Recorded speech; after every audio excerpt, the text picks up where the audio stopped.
안녕하세요. 경기도 광주에 살고 있는 주부예요. 어려서 가부장적인 집에서 자라왔어요. 그래서 참 빨리 집을 벗어나고 싶었습니다.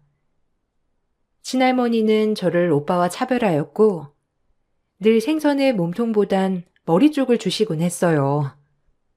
그런 집에서 하루라도 빨리 탈출하고 싶었어요. 그래서 성인이 되자마자 일을 시작해 기숙사로 들어가게 되었죠. 그때가 참 자유분방한 시기였어요. 집안 형편이 좋지 않았기 때문에 버는 족족 집에 보탬이 되어야 했지만 그래도 독립을 해서 살아보니 너무 행복했습니다. 그러다 지금의 남편을 만나 연애를 하고 어느 누구나 그러하듯 자연스럽게 결혼을 하게 되었어요. 남편을 믿고 결혼을 해보니 시댁도 저희 집과 마찬가지로 굉장히 가부장적인 집안이더라고요.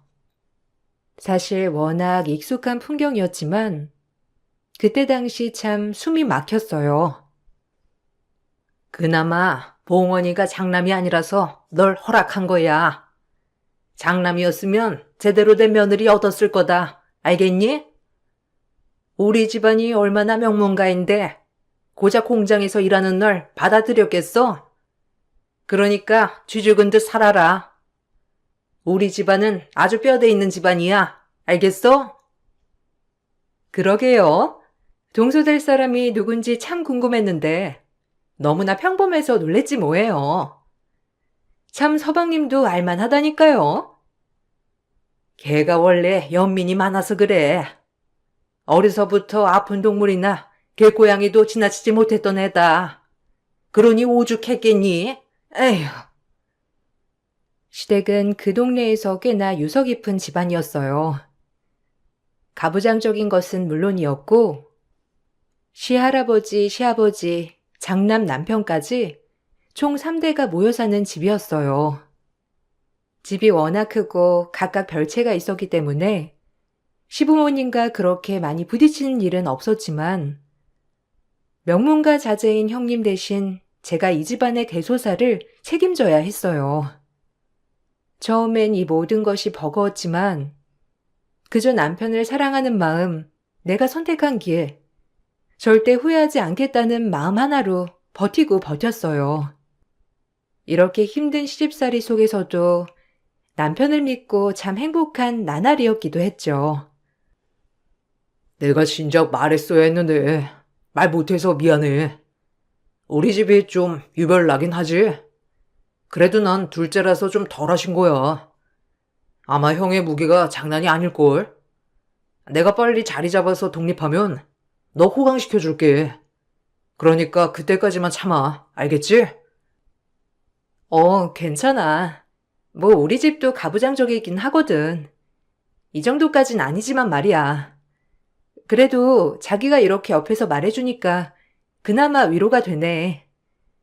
내일 아침상 차리려면 일찍 일어나야 해서 지금 빨리 자야겠다. 아무래도 할아버님 기상시간이 빠르니까.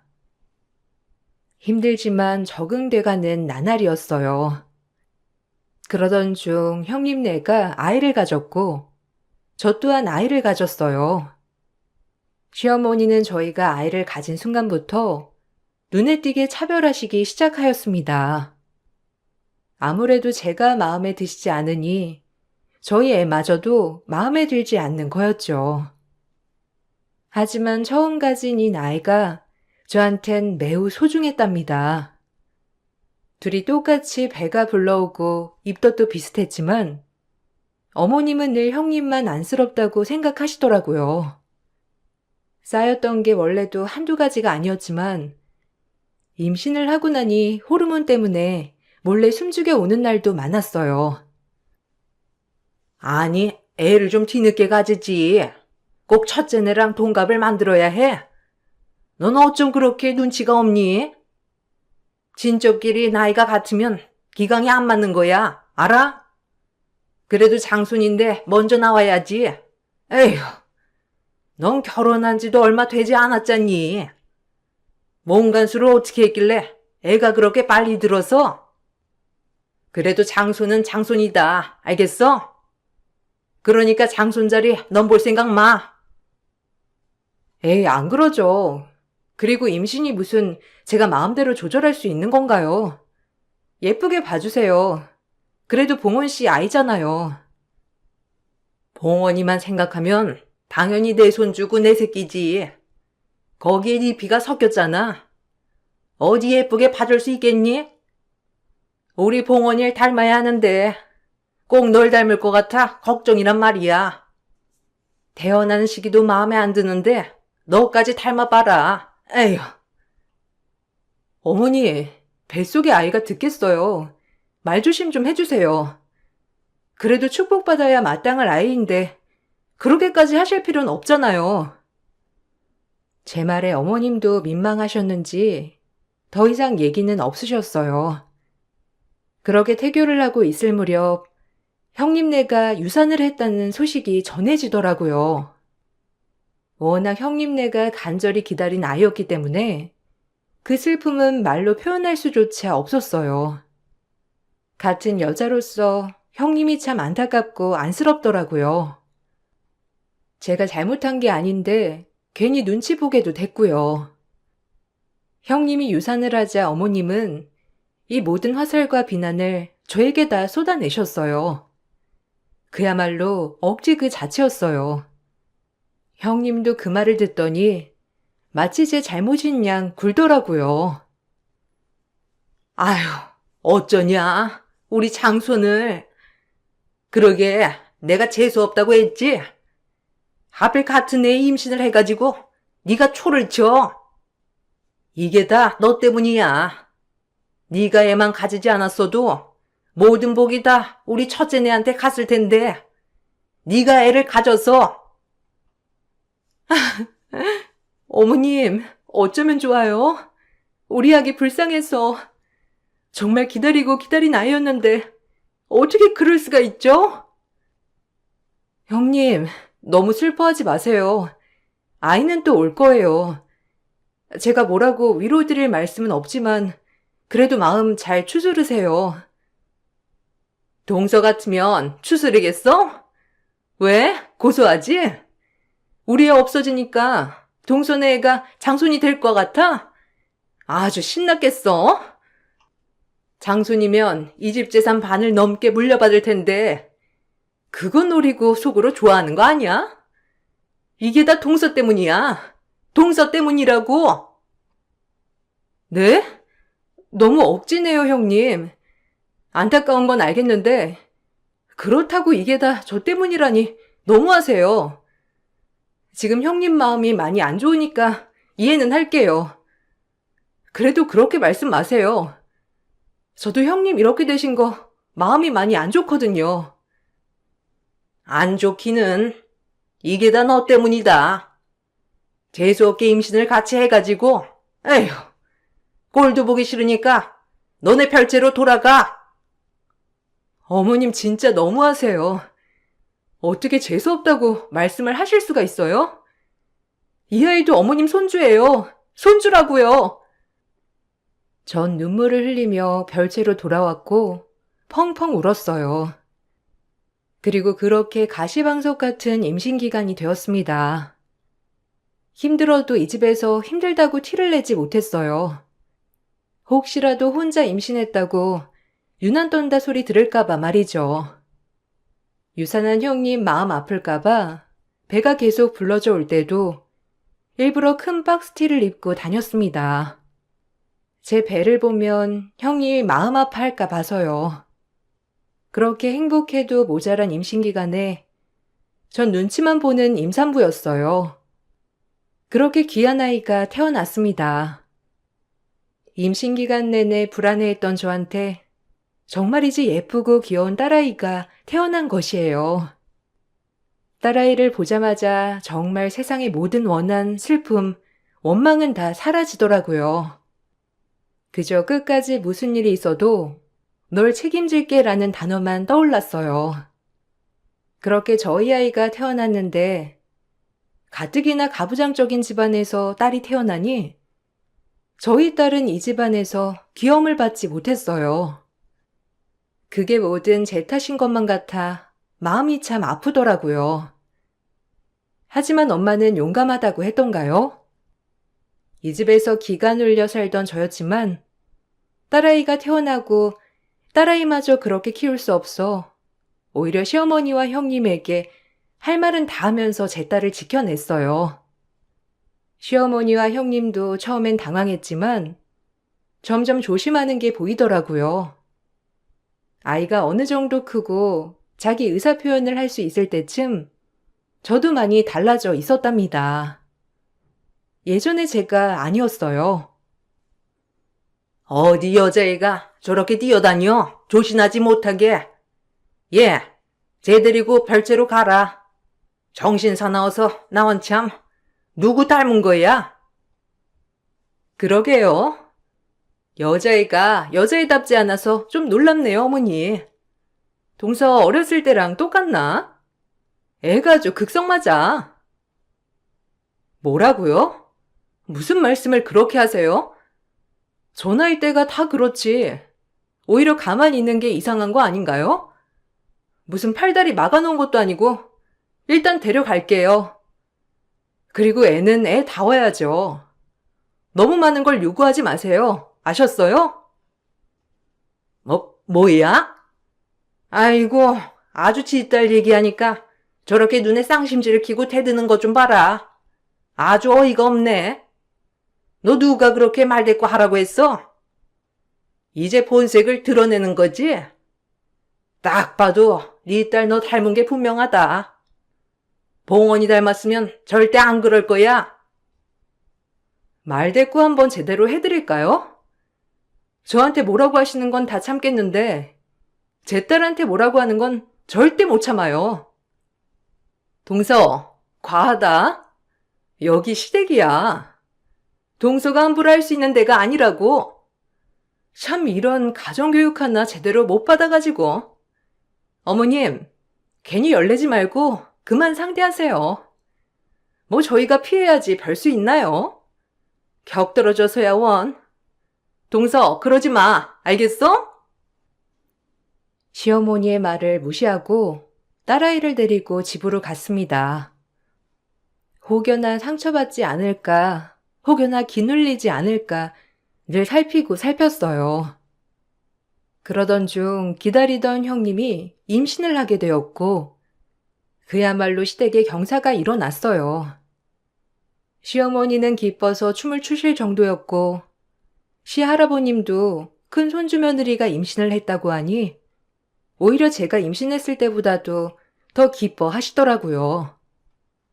저 역시 형님이 임신 때문에 힘들어했던 걸 알아서 그런지 참 축하하는 마음이 있었고요. 그리고 시어머니가 그토록 바라던 아들 손주가 태어났습니다. 아유, 우리 예쁜 장손. 어쩜 이리 잘생겼을꼬? 아주 우리 장남 어릴 때랑 똑같아. 내가 이 꼬물이 보는 맛에 살지, 안 그러냐? 어미, 고생했어. 얼마나 힘들었어. 그동안 마음고생 많이 했지? 이제 두 다리 쭉 뻗고 자라. 아니에요, 어머님. 어머님이 그래도 이것저것 한양도 많이 해주시고 해서 좋은 결과를 얻은 거죠. 감사해요, 어머님. 형님, 축하드려요. 이거 얼마 되지 않지만 그래도 아이 키우는데 보태세요. 그동안 마음고생 많으셨잖아요. 너무 축하해요. 그게 꼴랑 얼마냐? 얼마 안 되는 돈으로 생색 내려거든 치워라. 그네가 돈 없는 애도 아니고 어디서 돈을 드밀길. 네? 어머님, 너무하세요. 전 그래도 그냥 조카가 태어나서 기쁜 마음에 작은 성의 표시를 한 건데 꼭 그렇게 말씀하셔야 해요? 일단 받을게. 뭐 마음이라고 하니까. 그래도 동서 딸내미 우리 애 좀 클 때까지는 가까이 하지 않게 해줘. 가뜩이나 극성 맞은 앤데 혹시라도 우리 아들 다치게 하거나 할 수 있으니까. 알겠지? 각별히 주의해줘. 엄청 귀한 아이니까. 그래, 얘 말이 맞다. 네 딸내미 당분간 본가 출입 삼가게 해라. 너 유난 떨다가 우리 장손 다치게 할라. 알겠니? 정말 너무하시네요. 우리 유빈이 어디서 주워온 딸인가요? 참, 어떻게 사람이 그럴 수가 있죠? 네, 알겠습니다. 잘 알겠다고요. 저것 봐, 저거. 무슨 말만 하면 아주 쌍심지를 키고 대들어대들기에. 에휴, 봉원이 얼마나 쥐잡듯이 잡을지 눈에 보인다. 너무 속이 상했어요. 장손 다친다고 본가 출입을 삼가라는 말에 마음이 아팠어요. 어려서 너무 가부장적인 집에서 늘 친오빠와 차별받고 자랐던 저여서 그런지 참 제 딸아이가 저와 오버랩되면서 안쓰럽기 그지 없더라고요. 그리고 마음을 다잡았어요. 절대 엄마처럼 살게 하지 않겠다고. 넌 네가 하고 싶은 거 당당히 양보하지 않고 모든 걸 이루게 해주겠다고 말이에요. 그렇게 7년이란 시간이 흘렀고 어느덧 저희 딸도 초등학생 고학년이 되었어요. 형님네 아들은 고작 유치원생이었지만요. 그래도 둘이 이제 말도 통한다고 서로 마당에서 놀기도 하고 제 딸이 조카를 곧잘 동생처럼 잘 챙기더라고요. 어른들끼리 사이는 별로지만 그래도 딸아이와 조카가 그렇게 잘 노는 모습을 보니 참 뿌듯하기도 했어요. 하지만 저만 그렇게 생각하는 거였죠. 에그머니나, 얘, 너 혹시 우리 장손한테 무슨 해코지 한 거 아니야? 왜 마당에서 흙 같은 걸 만지고 있어? 지저분하게.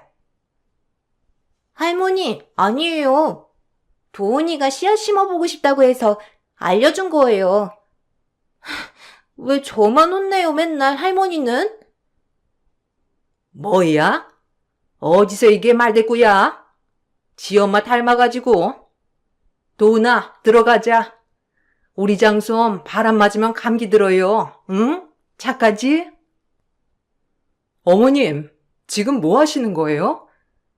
도훈이가 딱 봐도 먼저 나가자고 했고 씨앗 심어보겠다고 한 건데 왜 유빈이한테 그러세요? 이게 어디다 대고 눈을 뿌라려? 도훈이 흙 만지다가 뭐 전염병이라도 걸리면 너네가 책임질 거야? 어디 귀한 손자를 천박하게 흙놀이나 하게 만들어? 하여간 끼리끼리다. 도훈아, 들어가자. 추워서 감기 들어요. 우리 장손. 착하지? 저와 딸아이는 참 어이가 없었습니다. 모든 시어머니는 제 딸과 저를 못마땅히 여기셨어요. 참 사람 미워하는데 장사 없더라고요. 매번 불합리한 걸 알았지만 어찌할 방법은 없었어요. 그나마 남편이 중재해주는 정도였고요. 그렇게 하루하루가 살얼음판이었어요. 그러던 중 시할아버지는 나이가 많이 드셔서 연로해지기 시작했고 병원 신세 지는 일이 참 많이 생겼죠. 집안의 가장 큰 어른이 아프자 집안은 많이 혼란에 빠졌습니다. 일단 모든 재산이 할아버지 앞으로 되어 있었고 이 재산을 나누는 과정에서 시어머니와 모든 어른들이 눈치를 많이 보기 시작했어요. 그놈의 돈 때문에 말이에요. 상대적으로 저와 남편은 그렇게까지 욕심이 많이 없었기 때문에 그저 주어진 것에 감사하자라는 생각만 있었어요. 그리고 그렇게 정신이 없는 와중에 딸아이가 실종이 되는 사건이 발생했어요. 그야말로 제 인생에서 정말 최악의 일이었죠. 학교 끝나고 딸이 집에 오지 않아 걱정이 되어 찾아간 학교에는 빈 교실뿐이었고 그날로 딸아이는 쥐도 새도 모르게 사라진 겁니다. 정말 청천벽력이었어요. 지금 동네에 아무리 찾아봐도 유빈이 없어. 당신 연락 못 받았어? 집에 있는 당신이 더 잘 알 거 아니야. 그냥 매번 학교 끝나고 잘 왔으니까 그날도 그러려니 했지. 여보, 어떡해? 우리 유빈이 어쩌면 좋냐고. 저희는 경찰에 실종 신고와 모든 걸 다 해봤지만 소용은 없었어요. 경찰은 그저 찾고 있다는 말뿐 딱히 소득은 없었습니다. 저희 집 딸이 없어졌는데도 시어머니와 형님은 걱정하는 척만 할 뿐 본인들 일이 아닌 것처럼 행동하더라고요. 전 아침 일찍 나가서 밤늦게까지 온갖 지방과 지역을 돌며 딸을 찾아 나섰습니다. 현수막은 물론 전단지까지 만들어가면서 말이죠. 아니, 어떻게 된 거야? 아이고, 걔가 좀 극성 맞아?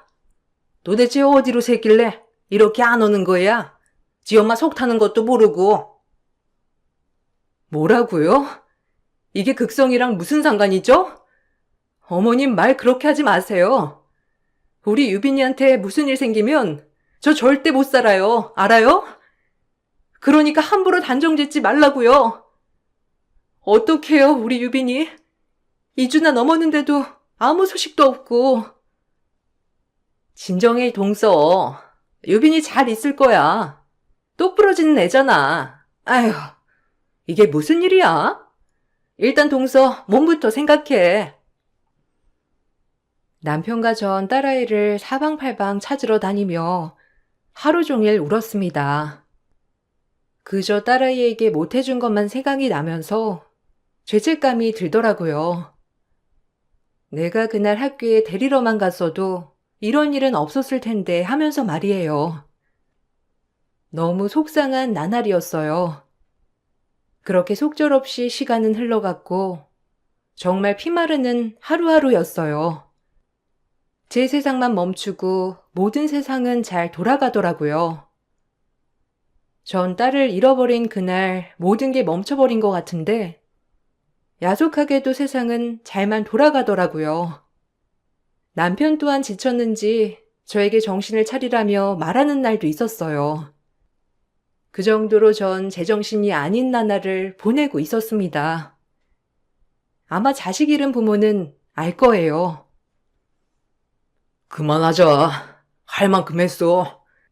안 다닌 데가 없잖아. 비슷한 인상착의라고 하면 다 가보고. 그만해. 나도 속상해. 그러니까 제발. 당신 유빈이 아빠 아니야? 할 만큼 했다고? 아니, 난 1년이든 2년이든 계속 할 거야. 무조건 찾을 때까지 할 거라고. 너도 살아야지. 산 사람은 제대로 살아야 할 거 아니야? 너 이렇게 아무것도 안 하고 유빈이만 찾으러 다니는 거 진짜 아니야. 아니? 나한테 이게 내가 살 수 있는 유일한 방법이야. 당신도 너무한다. 어떻게 그만하라고 할 수가 있어? 다 널 위해서지. 할 만큼 했으니까. 너 더 이상 피폐해지는 꼴 보기 싫어서 그래. 나한텐 너도 소중하다고. 난 유빈이밖에 없어. 내 딸 무조건 찾을 거야. 그러니까 도와주지 않을 거면 나한테 하지 말란 소리 절대 하지 마. 남편에게 이렇게 모질게 얘기를 하고 전 계속 딸아이를 찾으러 다녔어요. 그러던 중 1년이란 시간이 지났고 시댁 3대가 다 모인 추석 날이었어요. 전 너무 우울하고 슬펐지만 명절을 맞아 집은 떠들썩 하더라고요. 그래도 해야 할 도리는 해야 할 것 같아 슬픈 마음을 감추고 명절 준비를 하고 있었습니다. 그러던 중 모르는 번호로 전화벨이 울리는 게 아니겠어요? 혹시나 하는 마음에 전화를 받았죠. 그 전화는 1년 전 실종된 딸에 관한 한 통의 제보 전화였습니다. 전 매우 기뻤고 놀랐습니다. 아무한테도 말하지 말고 거기로 가세요. 아마 거기에 가면 따님을 찾을 수 있을 겁니다. 절대 말씀하시면 안 돼요. 그 말을 듣는 순간 아무것도 눈에 들어오지 않더라고요. 그리고 전 명절이고 나발이고 모든 걸 뿌리치고 딸아이가 있다는 곳으로 향했어요. 긴가민가 하면서 제발 딸아이가 있기를 빌고 빌며 말이죠. 그렇게 제보자의 말대로 몰래 찾아간 순간 그 위치는 한 지방에 다 쓰러져가는 정신병동이더라고요. 충격적이게도 정말 상상 초월 장소였고 혀를 내두르게 되었습니다. 그리고 병원에 들어가서 제보자가 말해준 호스를 찾아가니 역시나 딸아이가 있었습니다. 딸아이는 저를 보자마자 울더라고요. 너, 이거 어떻게 된 거야? 응? 유빈아, 엄마 알아보겠어? 아니, 어떻게 된 거야, 우리 딸? 여기에 왜 네가 있는 거야? 엄마, 나 여기 오고 싶어서 온 거 아니야. 자꾸 나보고 정신 이상하다고 하는데, 나 정말 멀쩡해. 알잖아, 안 그래? 기다려. 엄마가 꺼내줄게. 유빈이 맞지? 아휴, 어떡해, 우리 유빈이. 엄마가 얼마나 찾았는데. 어떻게 된 거야? 전 가까스로 딸을 구출했고, 그간 있었던 일의 얘기를 들으며 입을 다물지 못했어요. 딸아이를 병원에 가둔 건 다름 아닌 시어머니와 형님이었습니다. 하교하는 딸을 차에 태워서 엄마가 있는 곳에 데려다 준다는 핑계로 지방에 한 쓰러져가는 정신병동에 딸을 가둔 것이었어요. 그리고 의사와 간호사들에게 돈을 주며 그저 가둬놓으라고 한 것이었습니다. 이유는 왜냐고요? 시할아버지가 몸이 안 좋아서 재산을 이제 나눠야 하는데 딸아이도 손녀인지라 재산 분할에 빠질 수 없는 존재였거든요. 그날 할머니가 학교에 데리러 왔었어. 큰엄마랑. 엄마 있는데 가야 한다면서 그리고 여기로 데리고 온 거야. 아무리 재정상이라고 해도 절대 안 열어줬어. 전화기도 다 뺏어버리고 계속 재우기만 하고. 엄마, 나 진짜 무서웠어. 지금 꿈 같아. 뭐야? 아, 우리 딸, 엄마가 미안해. 너무 무서웠지? 이제 엄마가 왔으니까 다 해결할게. 걱정 마. 엄마 절대 가만 안 있어. 나 다신 할머니랑 큰엄마 보기 싫어. 너무 무서워. 또 집에 가면 나 이렇게 되는 거 아니야? 안 갈래. 무서워, 엄마. 시어머니와 형님은 그 어린애한테 조금이라도 돈을 뺏길 수 없어 그 모진 짓을 했던 거예요. 정말 믿기지 않았고 이성이 마비되는 순간이었습니다. 아싸리 딸아이를 치워버리고 그 재산까지 장손에게 주겠다는 심보로 딸아이를 없앤 거죠. 1년 전의 기억을 똑똑히 하고 있는 딸을 보니 마음이 너무 아프더라고요. 그리고 저에게 제보를 해준 사람은 다름 아닌 여기 병동의 병동 간호사였어요. 그 간호사 언니가 참 힘이 되어줬어. 틈만 나면 엄마 번호 잊어먹지 말라고 말해주고 본인한테 번호 얘기하라고 하고. 그 언니 아니었으면 엄마한테 전화 못했을 거야. 그래도 그 언니가 이상한 약이랑 이런 거는 다 빼서 일부러 주고 그랬어. 아휴, 정말 은인이다. 정말 고마워, 유빈아. 엄마가 너무 미안해. 늦게 왔지? 엄마가 이런데 찾아볼 생각을 못했어. 한 명의 양심 있는 행동으로 저에게 이 모든 걸 알려준 것이었어요. 다행히 딸아이를 잘 보살펴준 것도 이 병동 간호사였고요. 전 이 일을 절대 가만히 있을 수 없었고 서둘러 딸의 퇴원 수속을 받고 딸을 퇴원시켜 저희 친정집에 데려다 놓았습니다. 그리고 남편을 따로 불러내어 이 모든 걸 얘기했어요. 남편도 입을 다물지 못했고 저흰 법적으로 모든 걸 해결하기로 했습니다. 너네 엄마가 이런 사람이야, 알아? 돈에 눈이 멀어 손녀딸을 정신병동에 쳐넣는 사람. 나 절대 가만 안 있을 거야. 말도 안 돼. 아무리 엄마가 남아선호 사상이 강하다지만 어떻게 이렇게 충격적인 일을 저지를 수가 있어? 정말이야? 아니, 우리 유빈이는 멀쩡한 거야? 어떡해. 미안해, 여보. 내가 면목이 없다. 일단 일이 이렇게 된 거 나도 가만히 있지 않을 거야. 나, 형님, 어머님 무조건 법적 처벌 받게 할 거야. 이대로 못 있어. 유빈이가 그나마 정신이 똑바라서 다행이지. 1년 동안 갇혀있던 트라우마 어쩔 거냐고. 당신 엄마랑 형님 때문에 우리 불쌍한 유빈이 어쩌면 좋아, 정말. 그리고 전 시어머니와 형님을 고소했어요. 미성년자 아동 학대죄로 말이에요. 검찰은 병원과 어머님 그리고 형님에 대한 사건으로 수사가 시작되었고, 자연스레 수사가 시작되자 아버님과 시할아버님까지 모든 걸 알게 되었어요. 시할아버지와 아버님은 이번 일을 알고 경악을 금치 못하더라고요. 특히나 몸이 좋지 않은 시할아버지는 꽤나 충격을 받은 모양이었어요. 그리고 병동은 검찰 수사를 받게 되었습니다. 병원장은 저희 시어머니에게 막대한 금품을 받은 대가로 뇌물수수죄로 구속이 되었고, 시어머니와 형님 또한 충격적인 짓을 저지르고 절대 아무렇지 않을 수가 없었어요. 검찰이 옥죄어 왔었거든요.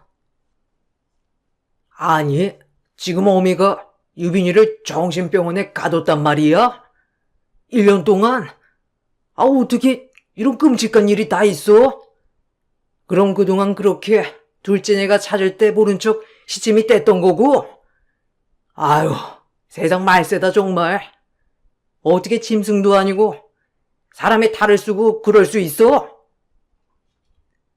아버님, 아니에요. 다 오해예요.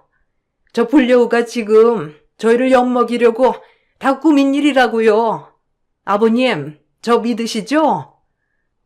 제가 평생 아버님을 이렇게 모셔왔는데 아버님은 제 말을 믿으셔야죠. 안 그런가요? 아버님, 저 아버님 며느리잖아요.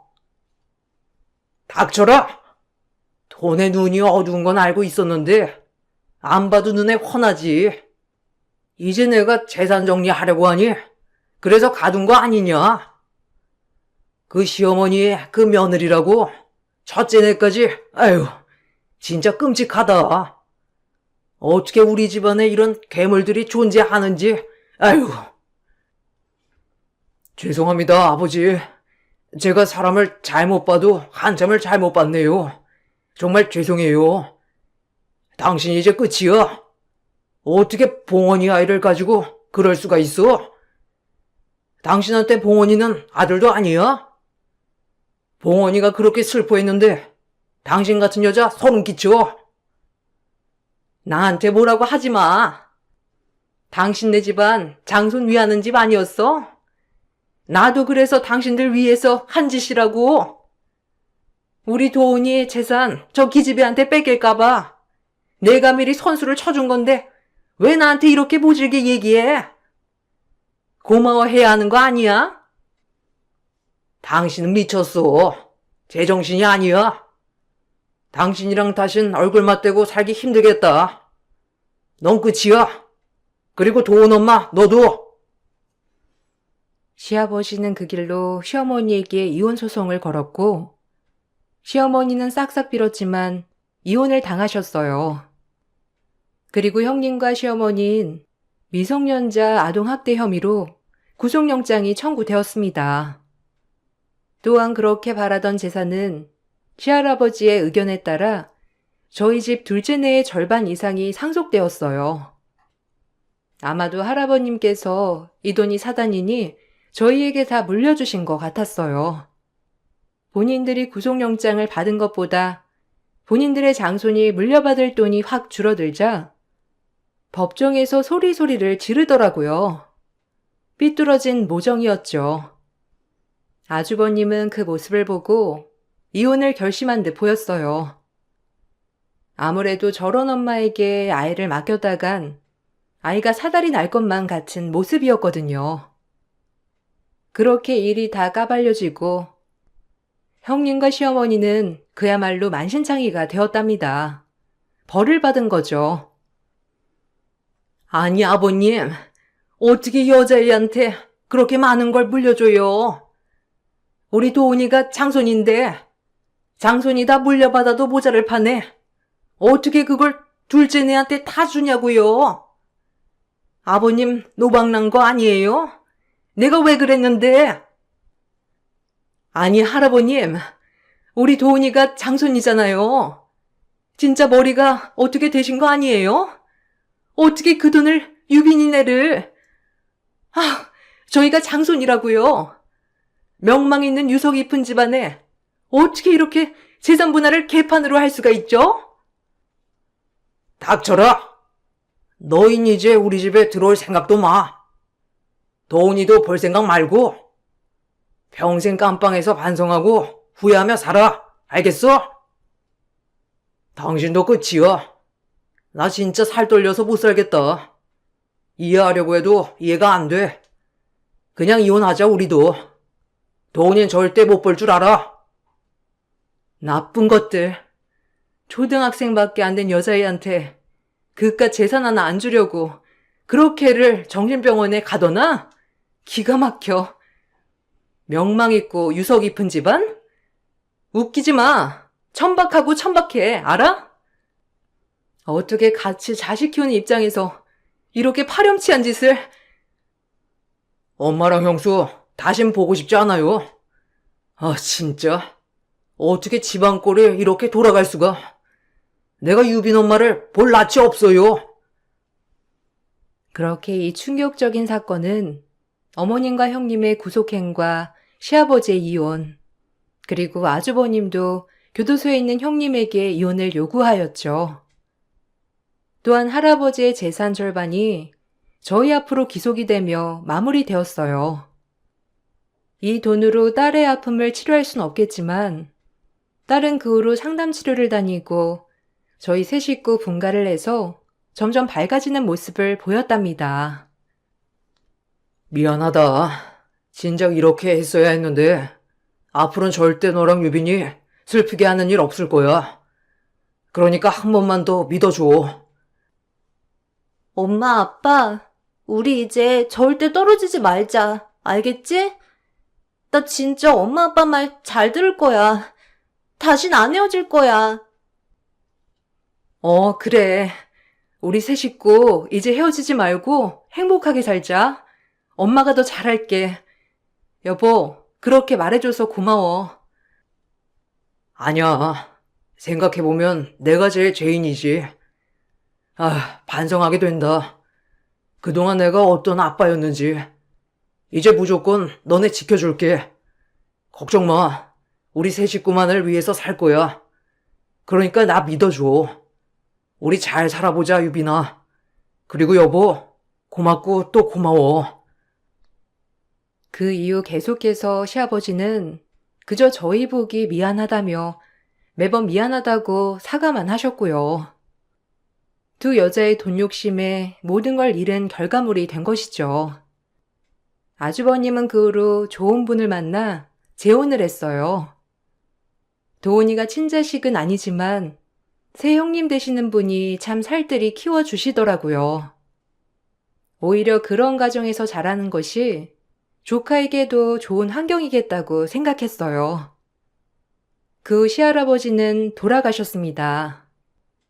마지막에 며느리와 손자 며느리의 악행을 보고 더욱 충격을 받으셨지만 그래도 본인이 살아있을 때 재산을 나눠줄 수 있음에 좋았다고 마지막 말만 남기시고 돌아가셨어요.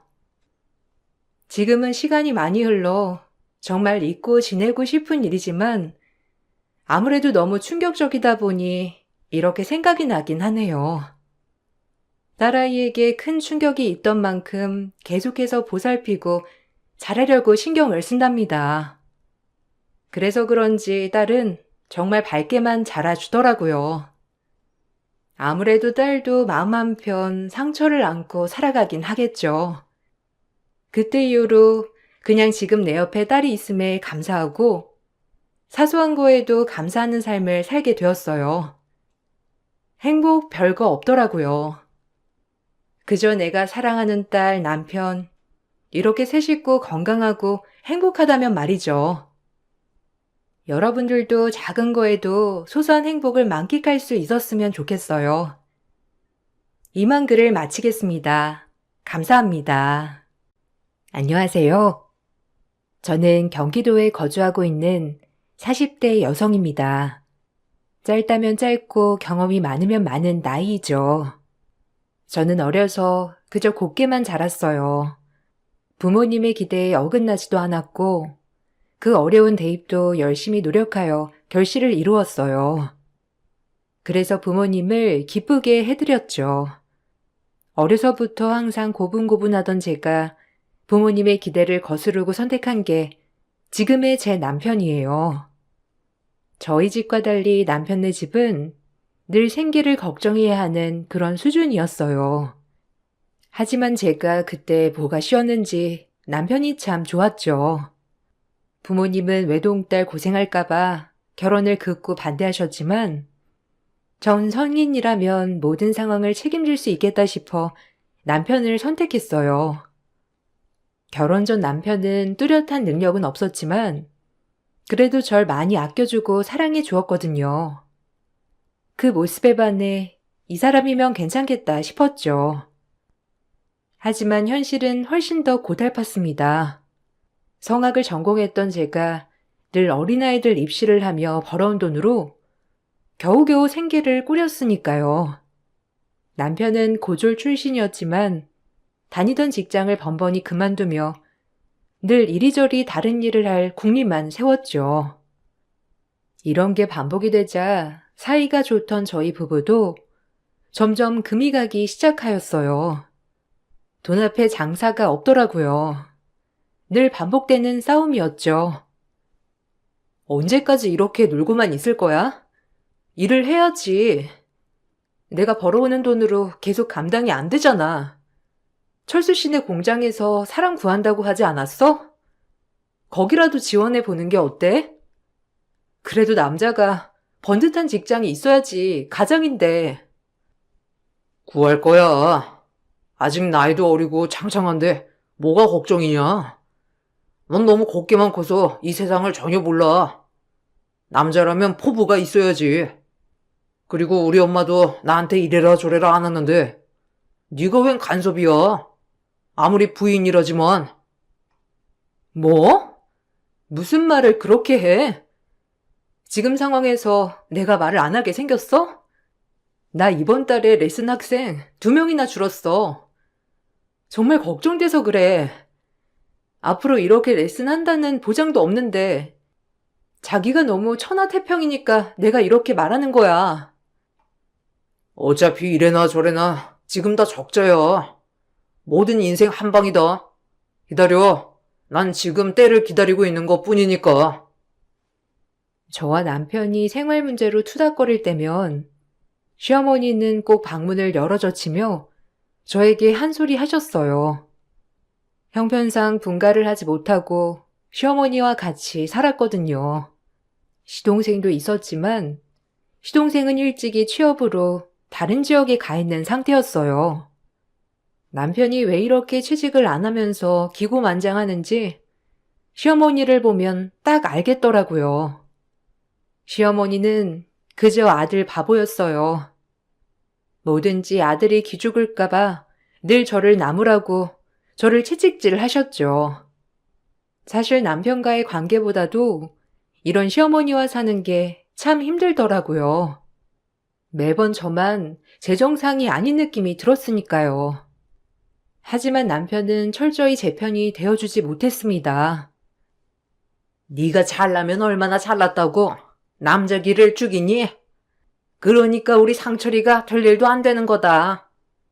원래 여자가 기가 세면 남자가 될 일이 안 되는 법이야. 알아? 그러니까 너를 탓해야지. 왜 상철이를 쥐잡듯이 잡아? 나 원참. 너 지금 그 꼴랑 몇 푼 번다고 유세 떠는 거냐? 당연히 결혼을 했으면 서로 도와가며 사는 게 맞는 거지. 하여간 요즘 것들이란 이기적이란 말이야. 어머님, 말씀 너무하신 거 아니세요? 제가 상철 씨가 일을 하고 있는데도 그러는 거 아니잖아요. 지금 몇 달째 놀고 있는데 그런 말이 안 나오게 생겼어요? 어머님이 자꾸 그렇게 상철 씨를 싸고 도시니까 문제가 이렇게 되는 거라고요. 아셨어요? 너 우리 엄마한테 그게 무슨 말버릇이야? 하여간 눈에 시어머니도 안 보이지? 여기 시댁이야, 알아? 시댁이라고. 그러기나 말이다. 얼마나 내가 우스우면 저렇게 또박또박 말대꾸를 하겠어? 하여간 마음에 안 든다. 넌 제가 뭐가 좋다고 그렇게 결혼을 한다고 나섰어? 원래 여자들이 예술하는 집안이면 다 안 풀리는 거야. 조신하게 회사 들어가서 격리나 하면 얼마나 좋아? 고래 예술한다고 저렇게 설쳐대니 기만 세지지. 우리 아들 기나 죽이고 말이야. 아유, 속상해 죽겠다. 너무들 하시네요, 정말. 전 이 집에서 뭔가요, 도대체? 저만 아등바등 사는 것 같아요. 제가 굳이 왜 이렇게 살아야 하나 싶다고요. 유세 떨지 말아라. 옛날엔 서방이 과거 시험 본다고 공부하면 여자들이 삭바느질 하면서 먹여 살렸어. 그냥 그러려니 해. 정말 어이가 없었어요. 뭐 때문에 이렇게 살아가지 싶었어요. 하지만 친정 부모님한테 손을 벌릴 순 없었어요. 그건 곧 죽어도 할 수 없었거든요.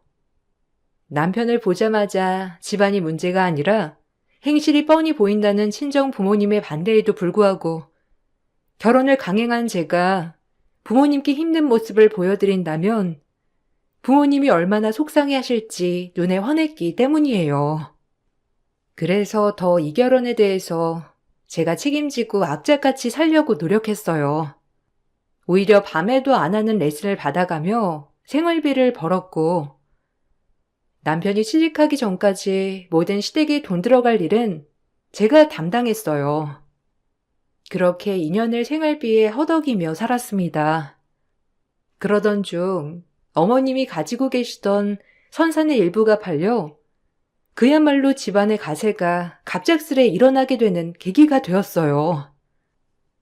이제 고생 끝 행복 시작이다. 내가 뭘 했어? 난 이렇게 살 놈이 아니라니까.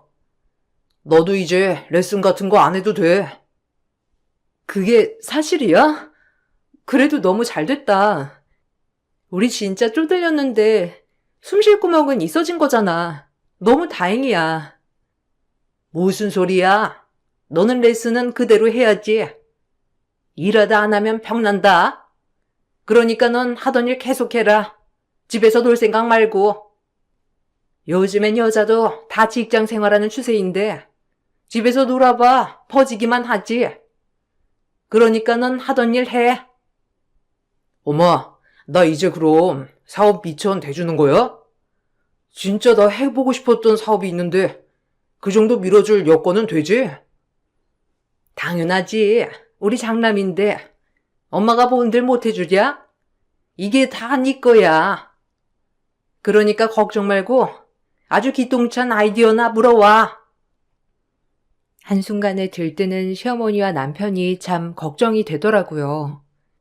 그리고 시어머니는 제가 집에서 노는 꼴이 못마땅한지 절대적으로 일을 하게 하셨죠. 저 역시 여유가 되어도 일은 계속하려고 했기 때문에 딱히 이 부분에 있어서 트러블은 없었지만 내심 섭섭하더라고요. 그동안 그래도 고생했다는 말 한마디라도 듣고 싶었는데 말이에요. 그래도 시댁이 어느 정도 여유가 있어지니 저도 레슨을 좀 줄일 수 있게 되었고 훨씬 삶이 윤택하게 되었어요. 그 무렵 남편은 볼링장을 시작하며 사업을 시작하기도 했어요.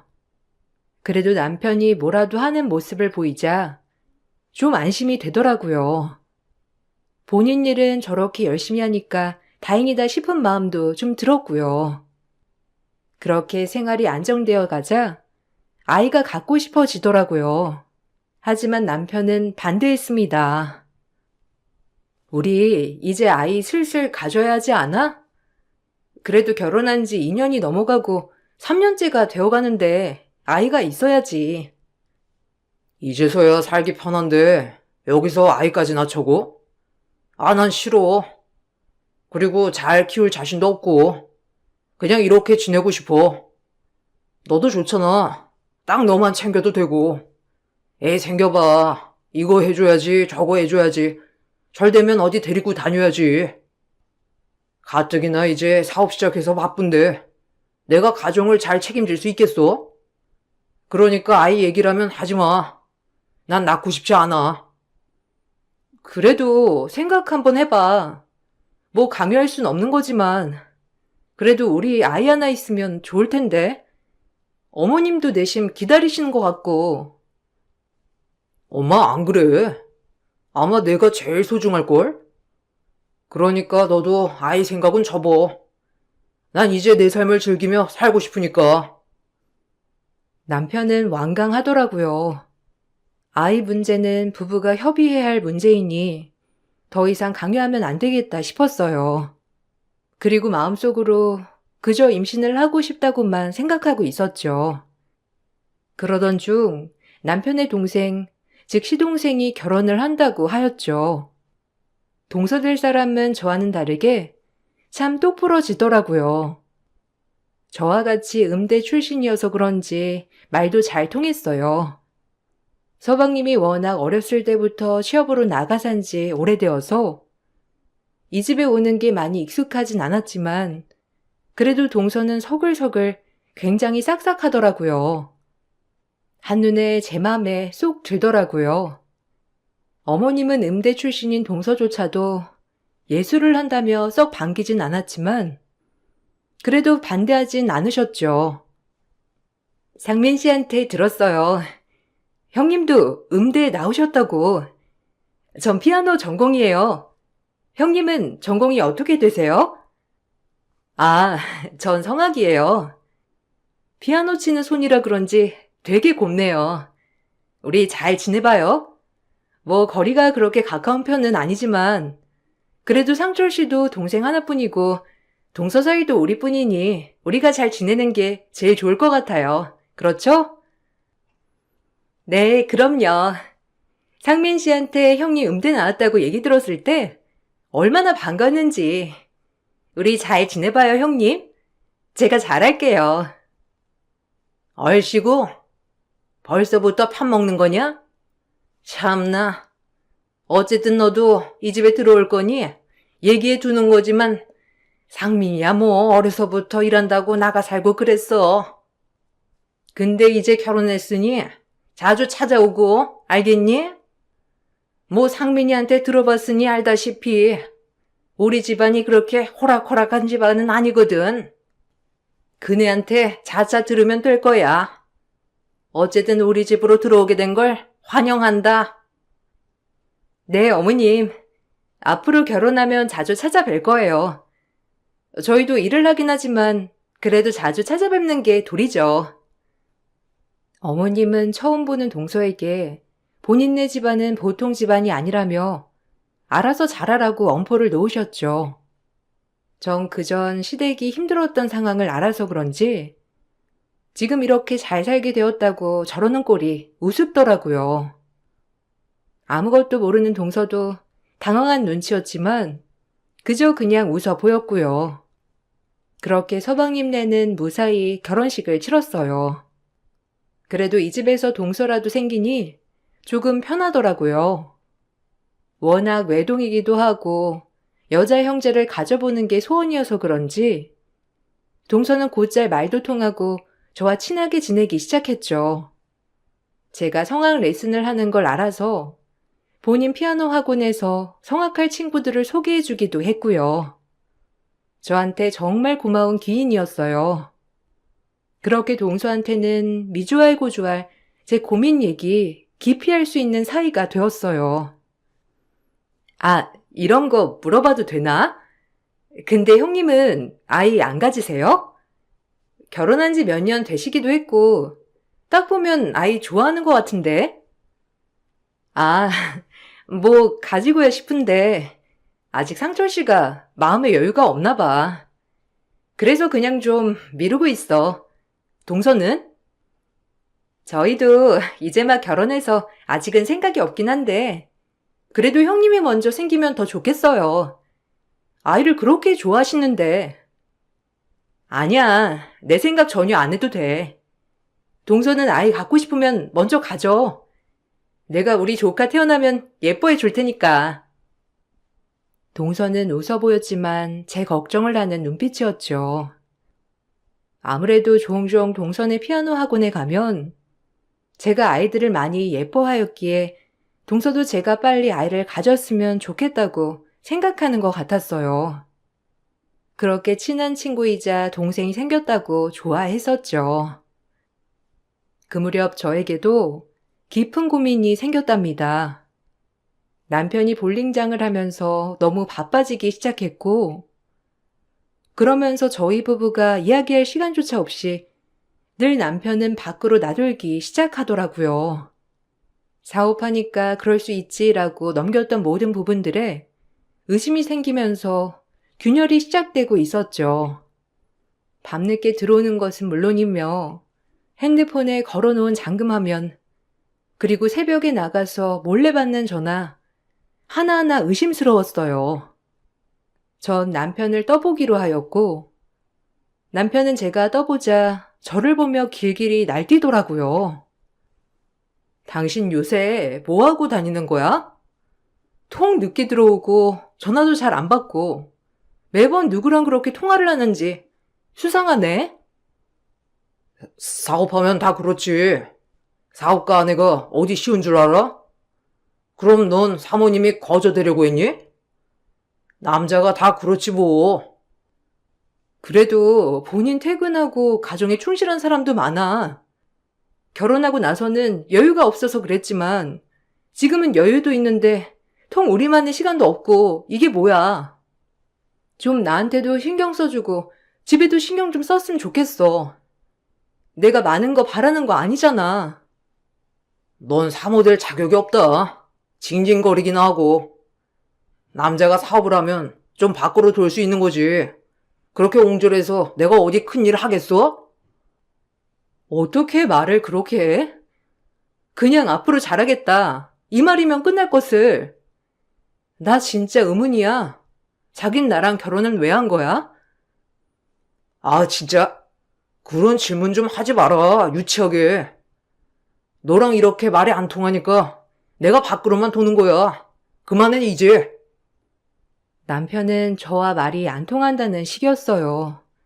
전 하도 남편이 이상하여 남편을 미행하기로 결심했어요. 그렇게 남편을 따라 미행을 해보니 가관이었습니다. 볼링장에 데리고 있는 아르바이트생과 보통 사이가 아니더라고요. 아침에도 그 친구를 데리러 갔다가 끝나고 데려다주는 모습, 그리고 연인이어서 자연스레 나오는 모습까지 정말 심장이 떨어질 뻔했죠. 설마 했지만 이렇게 대놓고 가까이서 바람을 피울 줄은 몰랐거든요. 그때 당시 나이가 남편이 30대 후반이었고 그 친구가 20대 초반이었는데 정말 상상도 못할 일이었어요. 전 그날 이 일을 어떻게 해야 할까 하다가 남편에게 정리를 하라고 했어요. 차마 이혼까지는 못하겠더라고요. 내가 선택한 결혼을 실패했다는 걸 아무에게도 보여주고 싶지 않았어요. 제 자격지심 때문에요. 나 다 봤어. 아까 볼링장에서 그 카운터 아르바이트 하는 친구랑 무슨 사이야? 어떻게 그렇게 다정할 수가 있어? 아, 뭐가? 네가 넘지 말아야 할 선을 넘었네. 그리고 너 나 미행했어? 이제 하다 미행도 하지? 이제 레슨 좀 줄이니까 할 일이 없어? 어디 서방님 출근하고 일하는데 감히 뒤를 밟아? 너 그거 너네 집구석에서 그렇게 가르쳤냐? 뭐라고? 지금 내가 잘못했다는 거야? 사실대로 말해. 걔랑 언제부터 만났던 거야? 깊은 사이 아니면 빨리 정리해. 정리? 하, 너도 참 별 수 없구나. 너처럼 맨날 바락바락 따지는 애만 보다가 그렇게 고분고분한 애 보니까 얼마나 좋던지. 여자애가 그런 맛이 있어야지. 매번 날 가르치는 네 말투 진짜 별로야. 이왕 이렇게 된 거 너도 새 출발해. 어차피 우리 사이에 애도 없잖아. 위자료는 줄 만큼 줄게. 그러니까 그냥 이대로 조용히 정리하자. 너도 못 살겠잖아. 뭐? 위자료? 지금 잘못했다고 빌어도 모자랄 판에 지금 나한테 이혼을 요구하는 거야? 감히? 바람 피운 주제에? 어차피 너도 나 지겹잖아. 그러니까 깔끔히 끝내자. 이왕 이렇게 된 거. 네가 먼저 우리 관계를 망친 거야. 난 이렇게 조용히 넘어가려 했는데 네가 들쑤셨잖아. 그러니까 그냥 이렇게 들쑤신 김에 이혼해. 나도 좀 새 출발 좀 해보자. 남편의 말에 어이가 없더라고요. 방귀 낀 놈이 성내는 것도 아니고 오히려 제가 이 관계를 망쳤다며 이혼을 하자고 나오더라고요. 제 인생 남편을 만나고 시련이 있다고 생각했지만 가장 큰 시련이었어요. 어느 하나 믿을 수도 없고 이렇게 뒤통수 맞은 기분이었거든요. 자기들 돈 없을 땐 그렇게 내 돈으로 생활하다가 이제 여유 있으니까 바로 딴짓을 하는 모습을 보니 정말 처량하기 그지없더라고요. 전 절대 너 좋을 대로 살게 하지 않겠다는 생각하며 끝까지 이혼을 보류했어요.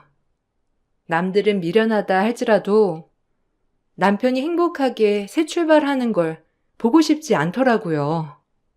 그렇게 전 계속해서 이혼을 버텼죠. 제가 그러자 시어머니도 어느새 남편과 한 몸이 되어 이혼을 종용하셨어요. 그저 이 집에서 저는 천덕꾸러기 신세가 되었어요. 속상한 하루하루였죠. 그렇게 우리 아들 아낄 막으니 좋으냐? 아니 상철이가 싫다잖아. 그런 걸 붙잡고 있고 싶어? 그냥 이혼하라고. 아니요. 누구 좋으라고 제가 이혼을 해요? 꼴랑 위자료 3천 지어준다고 제가 이혼할 것 같아요? 웃기지 마요. 절대 안 해줄 거니까. 니까짓 게 감히? 나이도 많고 너는 끌렀어. 그냥 이혼해.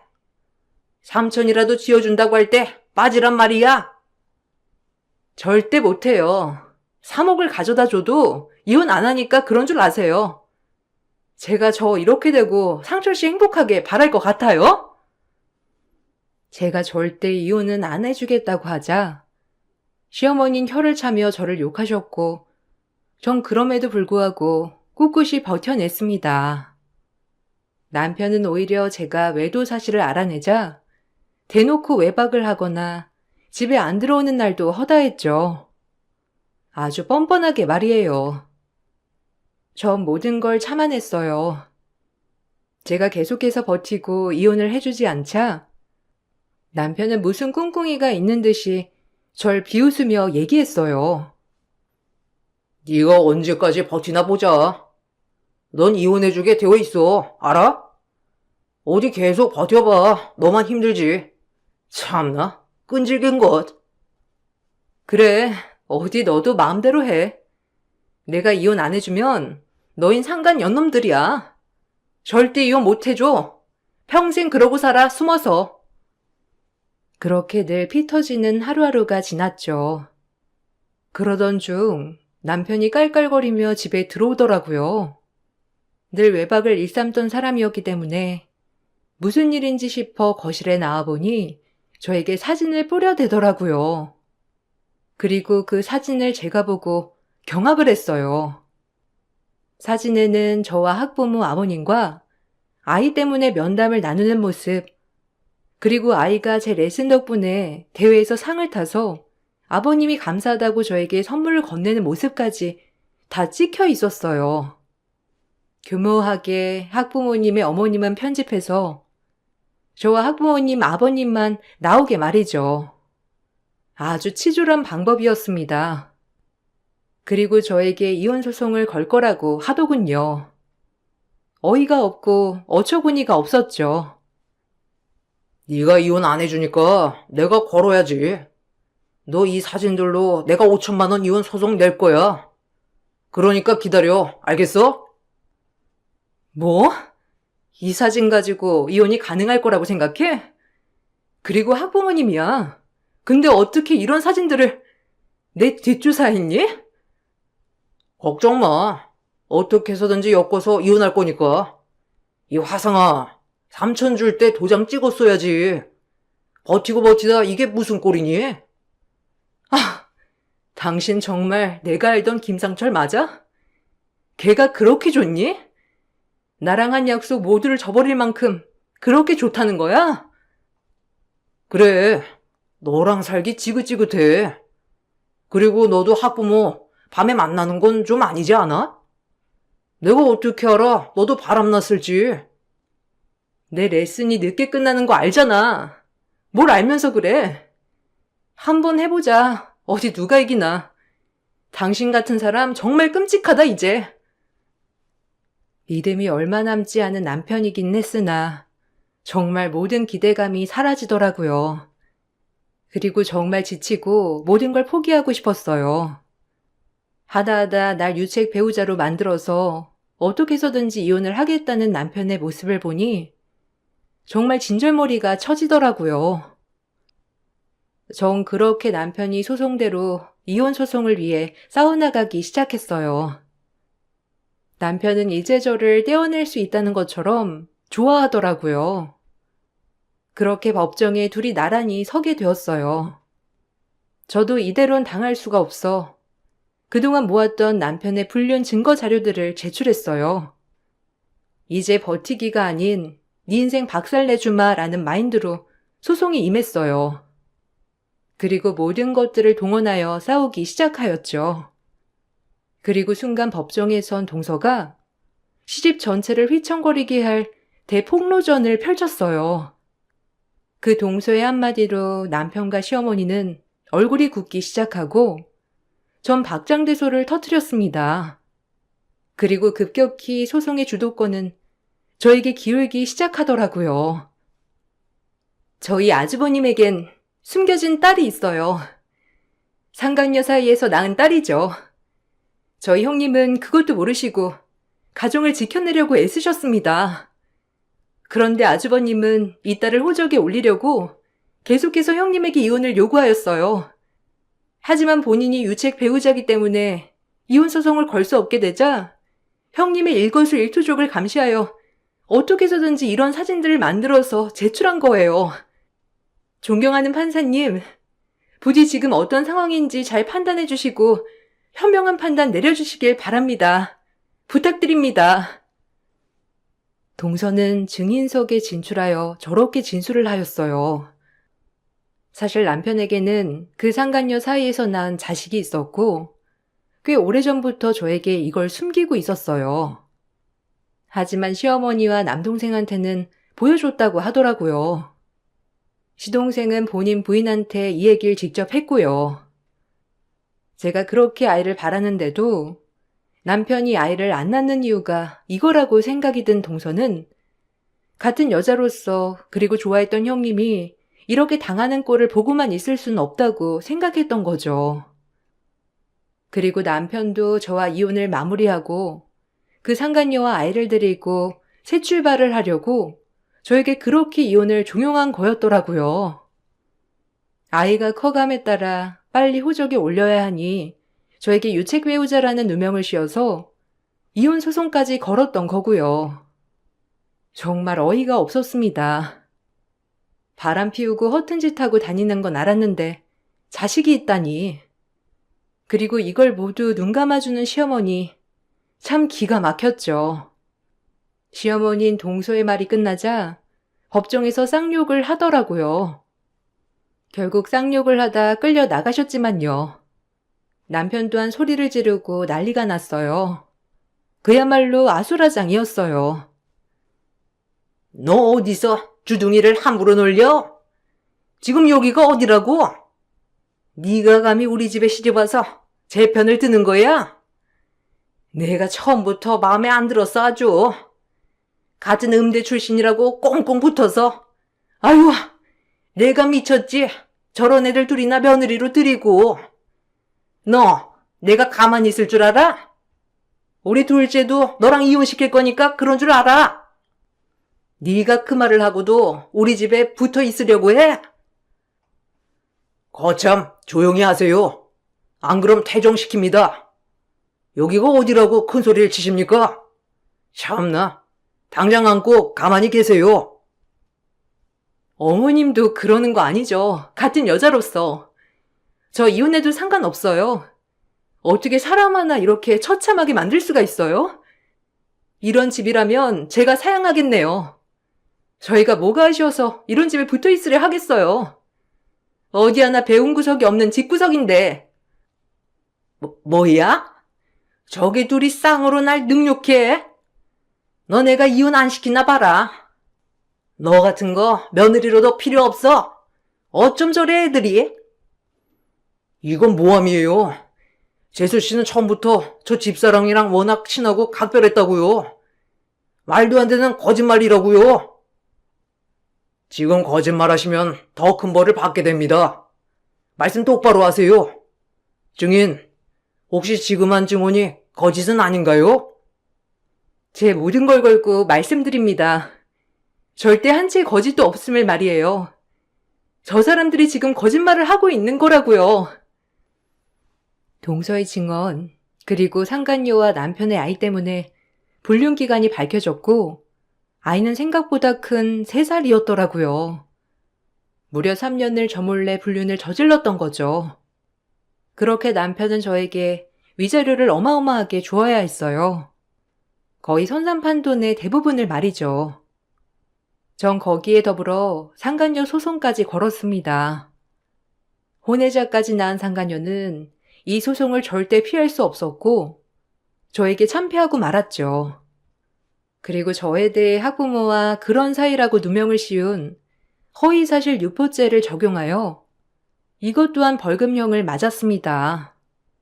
남편의 재산이 저에게 거의 넘어오자 상간녀는 태도가 돌변했다고 해요. 그리고 다행히 그 집구석에서 서방님은 정상이어서 그런지 동서 보고 잘했다고 해주었다고 했죠. 잘했어. 나도 엄마랑 형 마음에 안 들었어. 양심이 있어야지 인간들이. 이제 나도 엄마랑 형 안 보고 살 거니까 네가 법정에서 그렇게 증언한 거 죄책감 갖지 마. 네가 옳은 일 한 거니까 알겠지? 난 너만 있으면 돼. 그러니까 신경 쓰지 마. 미안해. 그래도 자기 가족인데 도저히 참을 수가 없었어. 당신한테 얘기 듣자마자 형님이 얼마나 안타깝던지. 이럴 때 내가 편들어줘야지, 같은 여자로서. 정의는 승리한다, 이런 말도 있잖아. 형님이 그래도 덜 억울하시게 말이야. 전 그렇게 동서 덕분에 모든 법정 소송에서 가뿐히 승리할 수 있었고, 그렇게 남편의 재산을 많이 취할 수 있었죠. 시어머니와 남편은 억울해하면서 저에게 전화로 협박을 하더라고요. 돈을 다시 돌려놓으라고 말이죠. 이것 또한 녹취를 해 협박죄로 또 고소를 먹이니 그제야 잠잠해지더라고요. 역시 말이 안 통하는 것들은 그냥 법대로 하는 수밖에 없더라고요. 너 내가 가만히 있을 줄 아냐? 당장 돈 내와. 네가 가당키나 해? 그 많은 돈이? 나 5천만 원 먹고 떨어져 당장. 너 때문에 내 인생 종쳤어. 그러니까 당장 돈 보내. 내가 그 돈 없으면 어떤지 네가 제일 잘 알 거 아니야. 너 그 돈 안 돌려주면 진짜 내가 무슨 짓을 할지도 몰라. 알겠어? 네 인생 종치고 싶지 않으면 당장 계좌번호 불려줄 테니까 돈 보내. 녹취했고 협박죄로 고소할 거야. 정신을 덜 차렸지. 너나 저 아줌마나. 다신 전화하지 마. 인간 쓰레기만도 못한 자식아. 이 일이 있고 동서랑은 그냥 언니 동생처럼 지내고 있어요. 다행히 동서는 서방님과는 아무 문제 없이 잘 지내고 있고 아예 시댁과는 손절한 채 살아가고 있다고 했죠. 이렇게 지나고 나서 서로 만나 얘기를 해보니 얼마나 깔깔거리고 재밌던지. 참 그 집에서 희생만 한 것 같아 억울했는데 이렇게 인생에 좋은 동생이 생긴 것 같아 기분이 너무 좋더라고요. 사람을 얻은 거죠. 형님, 아니다. 이제 언니라고 해도 되죠? 참나 그 집구석 진짜 뻔뻔해가지고. 결국 아주버님 그 상간녀랑도 얼마 못 살고 이혼했잖아요. 아무래도 부자인 줄 알았는데 재산 절반을 언니한테 다 털렸으니 원. 그 여자애가 붙어 있었겠어요? 나이도 새파랗게 어리던데 얼마나 뻔뻔하던지. 그러고 나니까 이제서야 어머님이 저한테 은근히 연락 와서 언니 바뀐 연락처 물어보는 거 있죠? 진짜 소름 돋았잖아요. 그래서 저도 전화번호 바꿔버렸어요. 다신 그 집이랑 엮이고 싶지 않아서. 어머, 그래? 참나 웃긴다. 그럴 줄 알았지, 뻔뻔해가지고.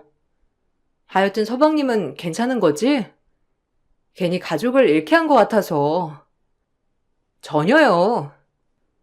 이도 어렸을 때부터 나와 살았던 게 진짜 그 어머님이랑 아주머님 말도 안 되는 등살이 심했다고 하더라고요. 상식적이지도 않고 말도 안 통하고 그리고 둘째라서 서러움도 많이 받았나 봐요. 오히려 지금이 더 행복하다며 그러고 지내고 있어요. 아, 그러면 너무 다행이고. 하여튼 너무 고마워. 내가 동서한테 진짜 큰 빚을 졌어. 참 그러기가 쉽지 않을 텐데 어떻게 나를 위해서 그렇게 용기를 낼 생각을 했어? 정말 고마워. 내가 살다가 혹시라도 동서한테 꼭 갚을 일이 있으면 주저앉고 갚을 거야. 에이, 전혀. 저는 진짜 제가 해야 할 일을 했다고 생각하기 때문에 전혀 그렇게 생각하지 않으셔도 됩니다. 그냥 이렇게 앞으로도 평생 친구처럼 때론 언니처럼 지내도록 해요. 전 언니가 생긴 것 같아 너무 좋거든요. 알겠죠? 너무나도 고마운 동서 덕분에 제 인생의 앞날은 변했어요. 그때 당시 미련하게 버티기만 했던 제 자신이 저를 사랑해주며 이젠 자신감 있게 살기도 하고 있고 친정 부모님한테는 불효를 저질렀지만 지금은 친정 부모님도 저를 다 이해해 주셔서 새 식구 알콩달콩 살고 있답니다. 그리고 대학원을 진학하여 지금은 대학교에서 외부 강사로 아이들의 성악을 지도하고 있어요. 저를 위해 투자하고 공부하다 보니 더 좋은 일이 생기더라고요. 워낙에 아이들을 좋아하다 보니 가르친 일도 너무 적성에 맞고요. 조금 더 경력을 쌓아서 다음번엔 정교수 임용에 도전해 보려고 하고 있어요. 이렇게 꿈을 펼쳐나가는 지금이 얼마나 행복한지. 어린 나이 철없게 아무것도 몰라 실패하지 말자 버티자라고 생각했던 그 당시 저에게 말해주고 싶어요.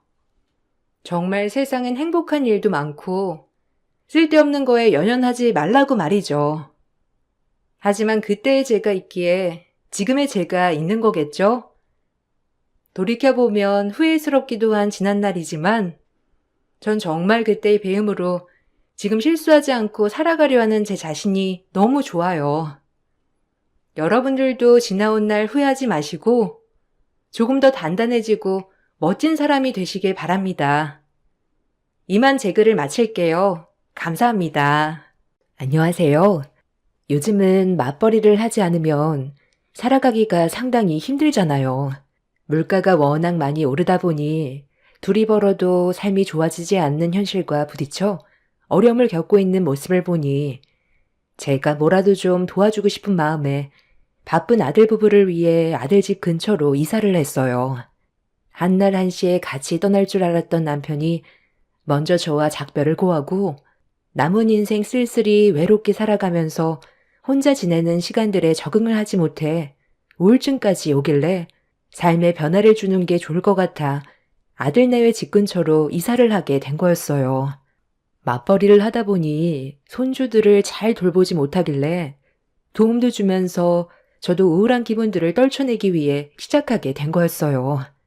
전부터 아들이 근처로 이사 오는 게 좋을 것 같다고 했을 때 짐이 될까봐 꺼려졌었는데 며느리도 손주 좀 돌봐달라고 부탁을 하길래 고민 끝에 이사를 하게 된 것도 있지만 근처에 살면서 저도 도움을 많이 받을 수 있어서 잘한 선택인 줄 알았어요. 정신없이 손주들 돌봐주다 보면 어느새 저녁 시간이 될 정도로 바쁘게 지내다 보니 우울한 생각은 금세 사라지더라고요. 그리고 가끔 아들 내외와 외식도 같이 하고 저에게 많은 걸 신경 써주길래 도움을 주고받을 수 있다는 거에 행복을 느끼고 있었는데 이런 시간들이 어느 정도 적응이 되어가면서부터 조금씩 집안에 문제가 생기기 시작했습니다. 제가 뭘 바라고 하는 것도 아니고 그저 아들 내외가 잘 살아가는데 어려움을 겪다 보니 도움을 주고 싶어서 근처로 온 것뿐인데 서로에게 어느 정도 적응이 되고 당연하게 생각하게 되면서부터 며느리가 저에게 불만들을 조금씩 던졌습니다. 행동 하나하나에서 저를 막대하려는 그런 모습들이 비치길래 며느리가 먼저 퇴근해서 손주들을 데리고 가려 할 때 최대한 기분 나쁘지 않게 대화를 시도했어요. 그런데 제 말을 좋게 받아들이는 게 아닌 상당히 기분 나쁘게 받아치더라고요. 며느리의 입에서 전혀 예상치 못한 말이 튀어나와 처음엔 잘못 들은 줄 알고 다시 재차 물어봤는데 며느리 반응은 더 날카로웠습니다. 저희가 지금 힘든 상황을 겪고 있으면 어머님이 손주를 돌봐주는 건 당연한 거 아니에요? 그리고 애들 밥 좀 신경 써주세요. 냉장고에 있는 반찬들로 대충 주지 말고 좋아하는 음식들로 만들어줄 수 있잖아요. 집에만 오면 배고프다고 하는데 그렇게 되면 제가 쉬지도 못하고 집에서 또 밥을 차려야 되잖아요. 이 정도는 제가 말을 안 해도 알아서 하셔야 되는 거 아니에요? 어머님 집에서 뭐 먹었냐고 물어보면 풀밖에 없다는데 제가 기분이 좋겠어요? 너희들이 맞벌이를 하다 보니까 맨날 인스턴트만 먹었는지 몸에 안 좋은 것들만 먹고 싶다길래 걱정돼서 애들이 입맛에 맞게 해주려 했던 거다. 우리 집에 왔을 때만이라도 야채를 먹어야지 건강하지 않겠니? 반대로 너희 집에서 뭐 먹냐고 물어보니까 배고프다고 하면 냉동식품 꺼내서 데워주거나 아니면 배달 음식 시켜준다면서 그러니 애들이 아토피가 더 심해지고 있잖니. 몸이 가렵다고 하도 긁어대길래 걱정돼서 병원에 데리고 갔는데 진찰을 받자마자 의사 선생님이 뭐라고 그랬는지 알아? 인스턴트 음식 웬만하면 먹이지 말라고 그랬다. 애들이 얼마나 아토피가 심하면 보자마자 그 말부터 나오겠니? 네가 일 때문에 힘들다는 건 알지만 애들 건강을 생각해서라도 건강한 음식들로 만들어주고 인스턴트 음식을 줄일 수 있으면 최대한 줄여서 애들 건강이 좋아질 수 있게 네가 노력을 해줘야지. 어떻게 맨날 냉동식품을 달고 사니? 야채가 들어간 음식들은 소화가 잘 되니까 뛰어놀다 보면 배고파서 집에서 밥 달라는 말이 나올 수 있는 건데 애들 음식 해주는 게 그게 그렇게 귀찮고 하기 싫으니? 냉동식품들은 원래 소화가 잘 되니까 배가 안 꺼지는 거지. 그래서 지금 제가 해달라는 대로 해주지 않겠다는 거예요? 애들이 어머님 자식이 아니잖아요. 집에서 밥 해주기 귀찮으니까 저 퇴근 시간 맞춰서 밥을 더 먹이든지 하세요. 어차피 애들 아토피 그거 약 먹어도 낫지도 않고 평생 달고 살아야 되는 병이라고요. 인스턴트 음식 그거 좀 먹었다고 크게 달라지지 않아요. 며느리의 말이 너무 어이가 없어서 말도 제대로 안 나오더군요. 자기 자식이 아프다는데 한다는 말이 어차피 아토피는 좋아질 수 없는 병이라고 인스턴트 음식을 먹여도 된다는 말이 제 입장에선 이해가 되지 않았습니다. 집에서 밥 해주기 귀찮다고 애들을 데리러 오기 전에 밥을 더 먹이라는 말에 며느리가 친엄마인지 의심스러울 정도로 저에겐 큰 충격으로 다가왔어요. 아들이 며느리와 결혼한 지 11년 차가 되었지만 제가 이사 오기 전까진 며느리가 어떻게 생활하고 있을지를 전부 다 파악할 수가 없었는데 애들을 방치하듯 키우고 있다는 걸 알게 됐을 때 너무 실망스러웠습니다. 아들은 회사 일을 마치고 곧바로 대리운전까지 뛰느라 주말이 아니면 아이들이 자고 있는 모습만 보기 때문에 며느리가 애들을 어떻게 돌보고 있는지 모든 걸 파악할 수는 없었습니다. 며느리의 입에서 나온 충격적인 말에 제가 지켜만 보는 건 손주들에게 죄를 짓는 것 같아 그날 마트에 들러 장을 봐온 뒤에 다음날 아침 일찍 며느리 집으로 향했어요. 아들은 제 얼굴을 보자마자 무슨 일로 아침부터 왔냐고 물어보길래 집안이 어떻게 돌아가고 있는지 확인해 보려고 왔다며 집 안으로 들어갔어요. 잘 됐네. 어머님, 애들 등교 좀 시켜주세요. 아침마다 애들 신경 쓰는 거 정말 힘들었는데 앞으로 등하원 전부 대신해 줄 수 있죠? 냉장고 보면 먹을 거 있어요. 대충 먹이고 보내세요. 그리고 제가 워낙 요즘 바빠서 집안 정리를 못했거든요. 용돈 드릴 테니까 어머님이 앞으로 신경 좀 써주세요. 건강도 챙기고 용돈도 챙기니까 어머님도 좋으시죠? 오래간만에 집밥 먹고 싶으니까 어머님 음식 기대할게요. 당신도 오늘은 퇴근하고 집에서 밥 먹는 걸로 해. 우리 어머니가 가정부야? 당신이 당연히 해야 될 일들을 못하니까 직접 오신 거잖아. 나도 하도 바쁘니까 그동안 말을 안 하고 있었지. 이게 집안 꼴이야? 내가 오늘 온 건 애들 건강 문제로 온 거니까 일단 늦겠다. 너희들 먼저 서둘러 출근부터 해라. 그리고 저녁에 너희들한테 할 말이 있으니 늦지 않게 집에 들어오거라. 당신도 집안일 신경 쓰지도 않으면서 왜 나한테만 뭐라고 그래? 나도 똑같이 하루 종일 일하고 집에 들어오는 거라고. 힘든 몸으로 이 정도 관리해주는 것도 감사하게 생각해. 나는 뭐 할 말 없어서 지금까지 참고 살아왔는지 알아? 당신 벌이가 시원찮으니까 내가 밖에서 일하는 거잖아. 나도 다른 집안 여자들처럼 집에서 애들만 보고 집안일에만 신경 쓰고 싶다고. 능력도 없는 너랑 결혼하고 애들 낳아준 것만도 감사하게 생각해. 나 아니었음 당신이 결혼했을 줄 알아? 며느리는 제 아들에게 막말을 퍼부은 뒤 먼저 집 밖으로 뛰쳐나갔어요. 저와 아들은 그런 며느리의 행동을 이해할 수가 없었습니다. 다들 최선을 다해 노력하고 있는데 상처되는 말들을 거침없이 꺼내고 모든 잘못이 제 아들에게 있다고 했을 땐 저도 기분이 상당히 안 좋았지만 그렇다고 출근을 앞둔 며느리를 붙잡고 뭐라고 할 수 있는 상황도 아니었어요. 맞벌이를 하면서 어려운 환경에 놓여 있다 보니 많이 예민해진 것 같아 저녁에 이런 문제를 진지하게 다루는 게 좋을 것 같았습니다. 그렇게 안 좋은 분위기 속에서 아들네에 먼저 출근을 하고 손주들 학교 보내준 뒤 집으로 돌아와 난장판이 된 집안을 청소했어요. 그리고 밀려있던 빨래들과 옷가지들을 정리한 뒤 애들 건강을 위해 음식을 준비하려고 냉장고 문을 열었는데 그 순간 너무 놀라 경악을 했습니다.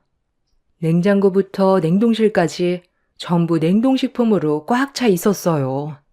전자레인지에 3분만 돌리면 바로 먹을 수 있는 간편 식품인 인스턴트 음식들이 가득 들어있는데 이런 음식들을 장기간 먹었으니 아토피가 없다가도 생길 것 같았습니다. 더 충격인 건 유통기한이 지난 것들도 상당히 많았다는 거였어요. 아무리 일이 바빠도 집에 아파 낳은 자식들인데 이런 음식들을 먹인다는 게 이해할 수가 없었습니다. 냉장고 문을 열은 순간부터 화가 난 저는 인스턴트 음식들을 전부 버려버렸고 냉장고 안에 제가 사가지고 온 식재료들로 채워 넣었네요. 그날 결심하게 된 건 아들네와 손주들의 건강을 제가 책임지고 관리하기로 결정을 내렸습니다. 그렇게 손주들 학교하기 전까지 집안 전체를 뒤집었고 직접 만든 음식들을 준비한 뒤에 학교한 손주들에게 밥을 먹였습니다. 손주들은 할머니가 해준 음식들이 맛있다며 아주 잘 먹어주었고 그런 모습을 보니 저 또한 마음이 놓였네요. 인스턴트만 먹던 아이들이 그래도 집에 와서 건강한 음식들을 먹으니 그제야 마음이 놓이더라고요. 의사 선생님이 말하길 먹는 것만 잘 먹어도 아토피는 많이 괜찮아질 수 있다길래 그때까지는 제 몸이 힘들어도 손주들을 위해 집안 관리를 해주고 싶었습니다. 그렇게 손주들을 돌보며 집안일을 하다 보니 어느새 저녁 시간이 되었고 아들내외가 같이 집으로 들어왔습니다. 깨끗해진 집안과 맛있는 음식들이 한상 차려지자 아들이 고생했다며 저에게 용돈을 지어주길래 아들이 준 돈으로 앞으로 아들 식구들을 위해 사용하는 게 좋을 것 같다고 얘기했어요. 제가 건강할 때까지는 집안일에 신경을 써주겠다고 하자 아들은 저에게 죄송하다며 눈시울을 붉혔습니다. 그렇게 모두가 한자리에 앉아 저녁을 먹은 뒤에 앞으로의 계획에 대해 얘기했어요. 그런데 며느리가 갑자기 자리에서 일어나 냉장고 문을 열더니 저에게 짜증을 부렸습니다. 어머님, 냉장고에 있던 식품들 전부 다 어디 갔어요? 냉동식품도 하나도 없네요.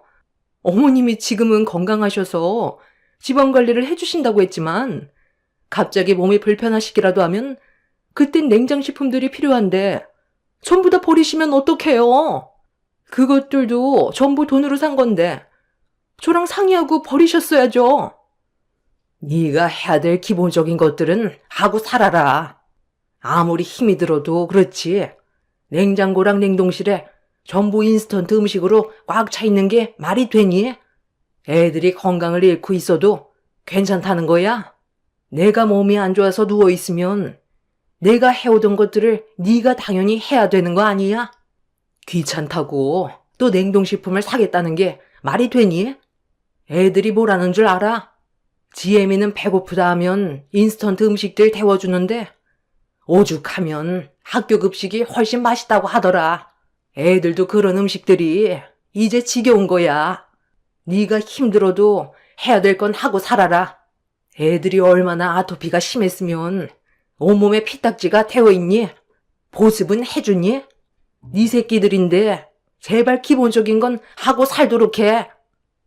그런 걸 왜 저만 해야 되는데요? 저도 밖에서 똑같이 힘들게 일하고 들어오잖아요.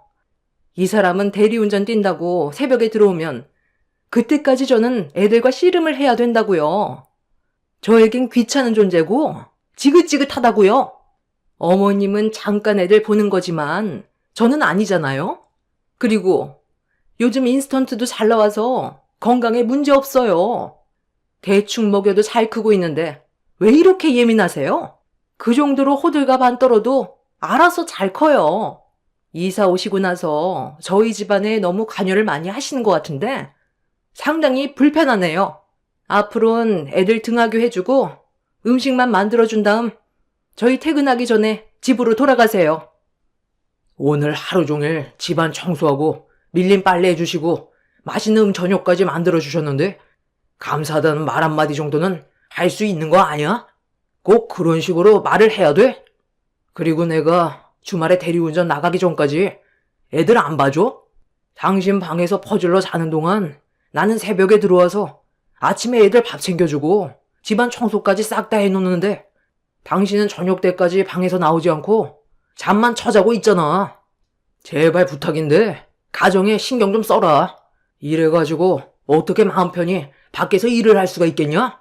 나보고 돈이 필요하다며. 회사에서 버는 돈으로는 이 집 구하는데 들어간 대출비 갚는데도 빠듯하니까 대리운전까지 뛰라고 하지 않았어? 그래서 나도 내 할 도리 다 하고 있으면 당신도 엄마로서 기본적으로 해야 될 일은 해야 되는 게 맞는 거 아니냐고. 집안의 분위기는 상당히 안 좋아졌어요. 서로의 입장 차이는 있겠지만 상식에서 벗어난 며느리의 말들은 저와 아들을 이해시킬 수가 없었습니다. 그러다 보니 점점 서로의 감정은 격해질 수밖에 없었고 며느리는 이런 모든 상황들이 제가 아들네의 집에 간섭을 하면서 생기게 시작한 거라며 차라리 다음부터 오지 말라고 저에게 목소리를 높였어요. 저는 그저 아들네가 앞으로 잘 살길 바라는 마음에 신경을 써준 것뿐이었는데 집안에 분열을 일으키고 있다는 말을 듣게 되자 생각이 많아졌습니다. 그래서 며느리가 방으로 들어가 버린 뒤 아들과 진지하게 대화를 이어나갔어요. 앞으로 어떻게 하는 게 제일 좋은 방법일지 의논을 했는데 아들이 그동안 힘들었던 점에 대해서 풀어놓았고 얼마나 마음고생이 심했을지 알 수가 있었습니다.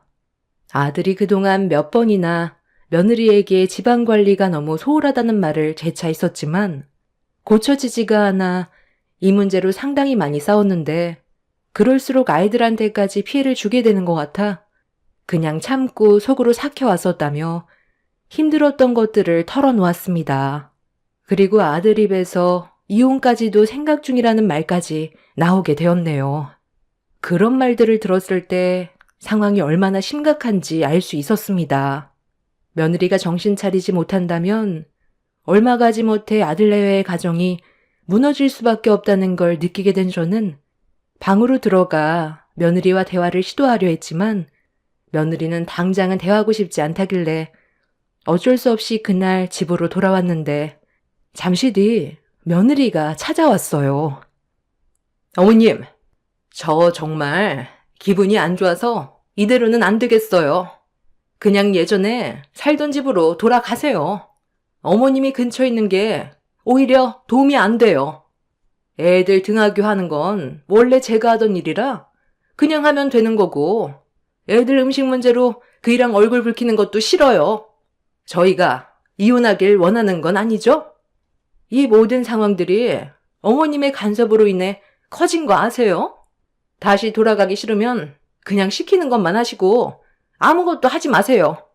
어머님이 이러시는 거 정말 짜증난다고요. 가뜩이나 밖에서도 일 문제로 스트레스 받고 있는데 어머님의 그 잔소리 듣고 싶지 않아요. 밖에서 있을 때보다 더 스트레스 받는다고요. 제가 그 일랑 이혼하게 되면 그건 전부 어머님 탓이니까 괜히 후회할 짓 하지 마세요. 가정이 소홀해도 애들 옆에는 엄마가 있어야 된다는 거 잘 아시죠? 저희 이혼하면 애들한테 정신적으로 불안감을 조성하고 몸도 더 안 좋아질 수도 있어요. 그런 걸 원하는 건 아니잖아요. 제발 그냥 좀 조용히 살자고요. 그래서 지금 네가 잘했다는 거야? 기본적인 것도 못하니까 잔소리가 나가는 거 아니야. 차라리 이런 식으로 살 바엔 너 일 그만둬라.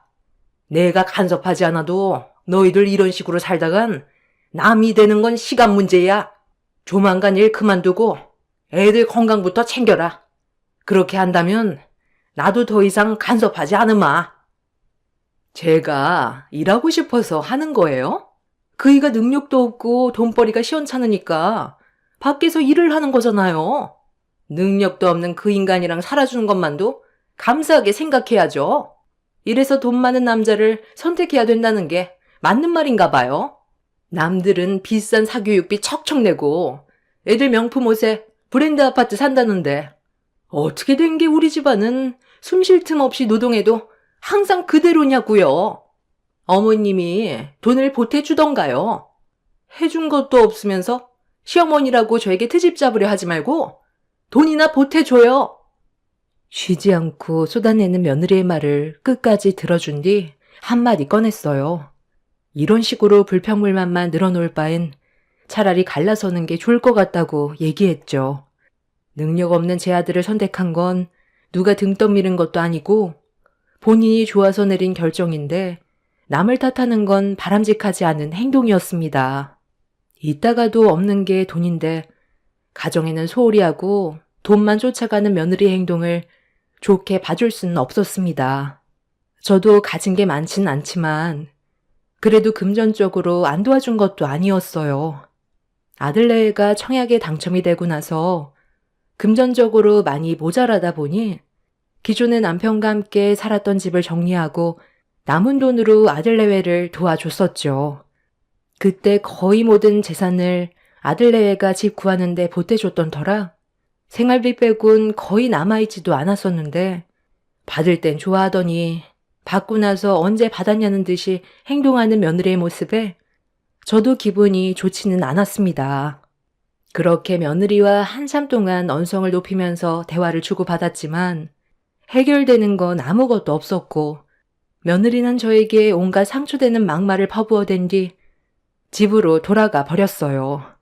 그런 갑작스럽게 충격을 받게 돼서 그런지 혈압이 올라 주저앉아 숨을 고르면서 앞으로 아들내외의 미래를 머릿속으로 그려봤지만 좋은 모습은 보이지가 않더라고요. 이대로 살다간 아들도 문제지만 방치돼서 아토피로 고생하는 아이들이 걱정돼 더는 좋게 봐주고 싶지가 않았어요. 제가 며느리의 정신 상태를 고쳐놓던지 아니면 아들과 이혼만이 답일 것 같았습니다. 그렇게 아들과 손주들 걱정에 잠 한숨 못 자고 나를 꼴딱 세웠어요. 그리고 아침 새벽 동이 트자마자 아들네외 집으로 향했습니다. 저는 제 할 일을 하기 위해 아들 집으로 들어가 아침을 준비하고 널브러져 있는 집들 정리한 다음 손주들 밥까지 챙겨 먹인 뒤 학교를 보냈어요. 아들은 저에게 감사하다고 했지만 며느리는 저에게 말 한마디 걸지 않았습니다. 전날에 한바탕 했으니 당연한 결과였어요. 별로 신경 쓰지 않았는데 최근 들어 신경 쓸 일이 많아지다 보니 저도 적지 않은 나이라 몸살 기운이 몸에 돌았습니다. 그래서 몸살 기운 약을 사다가 먹은 뒤 잠깐 눈을 좀 붙였는데 거실에서 손주들 목소리가 들리더라고요. 눈을 떠보니 저도 모르게 한참 동안 약에 취해 잠에 빠져 있었습니다. 몸이 확실히 좋지 않다는 걸 느낄 수 있었고 힘겹게 방문을 열고 나왔는데 손주들이 제가 몸이 안 좋다는 걸 알고 아침에 만들어 놓은 음식들을 알아서 챙겨 먹었더라고요. 손주들은 제가 몸이 안 좋다는 걸 알고 깨우고 싶지 않았다며 오히려 저를 걱정해주고 있었습니다. 손주들에게 그 말을 들었을 때 너무 고맙게 느껴졌었죠. 시간을 보니 아들네가 퇴근할 시간이길래 서둘러 음식 준비를 하려고 했는데 머리가 핑 돌아 잠깐 소파에 앉아 있었습니다. 그런데 때마침 며느리가 먼저 들어오더라고요. 저와 눈이 마주쳤는데도 아는 척도 하지 않고 방 안으로 들어가 옷을 갈아입고 나왔는데 주방을 한번 쓱 보더니 저보고 밥도 안 해놨냐면서 불만을 털어놓기 시작했습니다. 제가 몸이 좀 안 좋아서 밖에서 먹고 들어오던지 아니면 있는 반찬들로 그날 하루는 대충 때워야 할 것 같다고 설명했는데 제 말이 끝나기가 무섭게 며느리는 지갑에서 3만 원을 꺼내 들더니 제 얼굴을 향해 던졌습니다. 밥도 안 해놔요? 아니, 용돈까지 챙겨줬으면 기본적인 건 해놔야 할 거 아니에요? 돈값도 못하는데 왜 그이한테 돈은 받아가는 거예요? 그 돈 가지고 마트 가서 삼겹살이나 좀 사와봐요.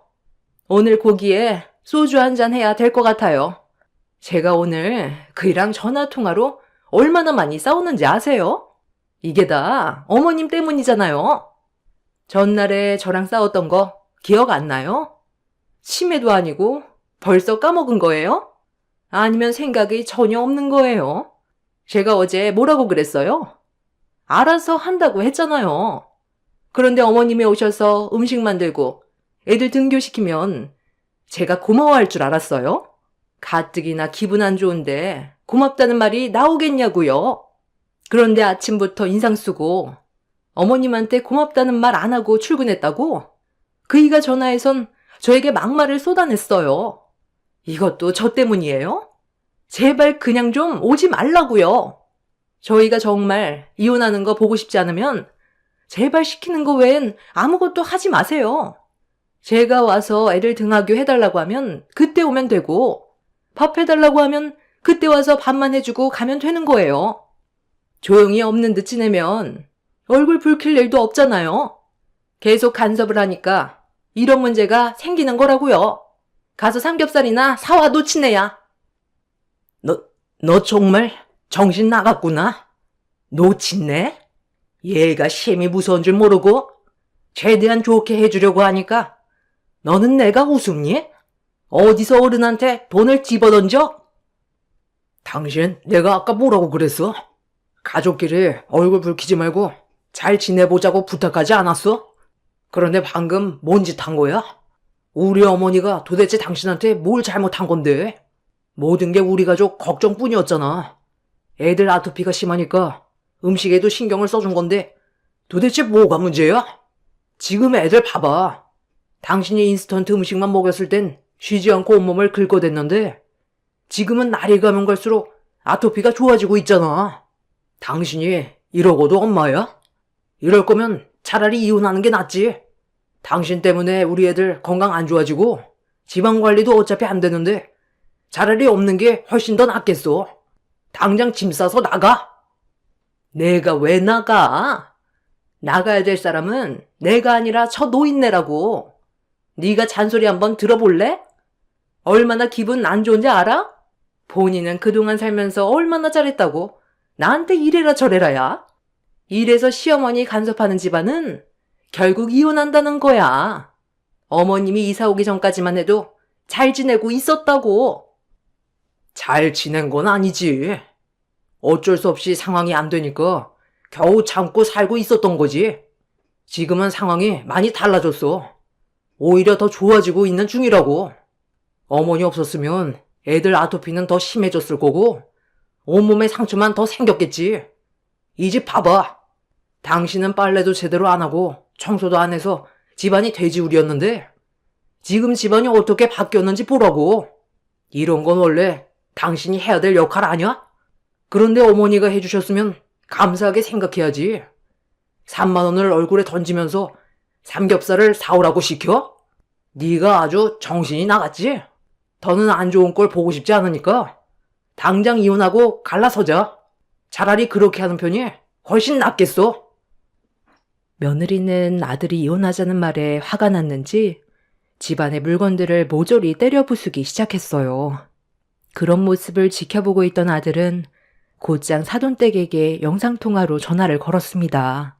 그리고 난리치고 있는 며느리의 모습을 보여주면서 집안을 쑥대밭으로 만들어버린 며느리와 이혼을 하겠다며 전화를 끊었네요.